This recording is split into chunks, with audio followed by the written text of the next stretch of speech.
Imagine a world ruled by emperors, where gladiators entertain the masses. For 5 centuries, Rome dominated the Western world, yet the true source of its strength lay not in its legions or monumental architecture. It was hidden elsewhere, beneath the surface of the seas the empire once commanded. If we could drain the Mediterranean, we would expose secrets that have rested underwater for nearly 2,000 years.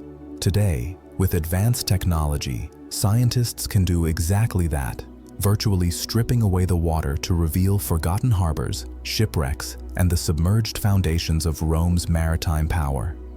One of the greatest puzzles for historians has long been how Rome managed to feed a metropolis of over 1 million people.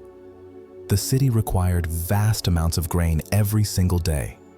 Without it, riots could break out and the emperor's authority would crumble.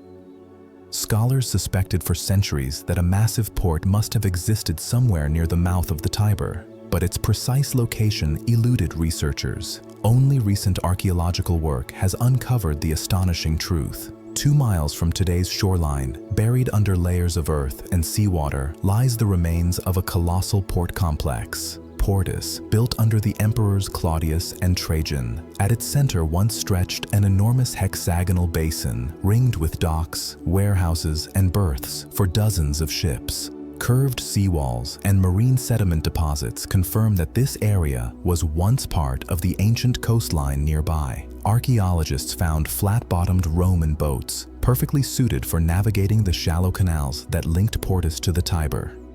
It was this intricate network of waterways that allowed grain to move seamlessly from the sea directly into Rome's heart.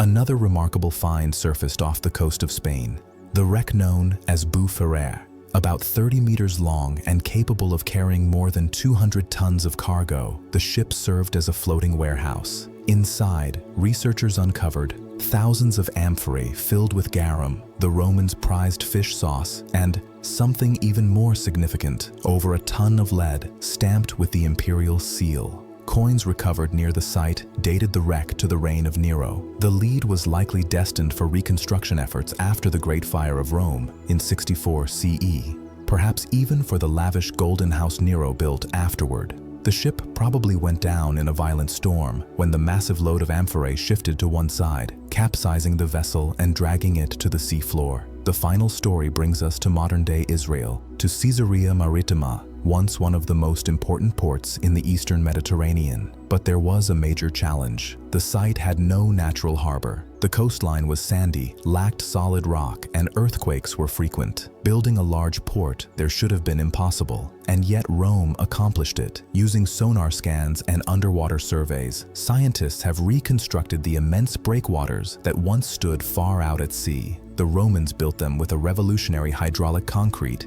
a mix of lime, rubble, and a special volcanic ash from Vesuvius that hardened underwater.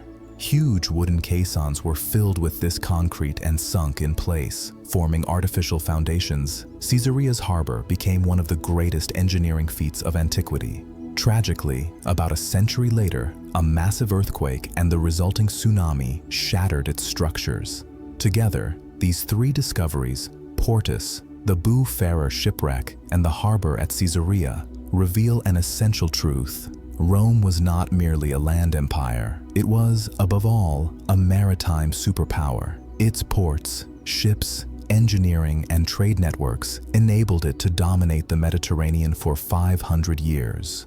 All roads may have led to Rome, but every commodity first traveled through its mighty harbors. It would take nearly a millennium before Portugal and Spain reached anything approaching Rome's ancient mastery over the seas.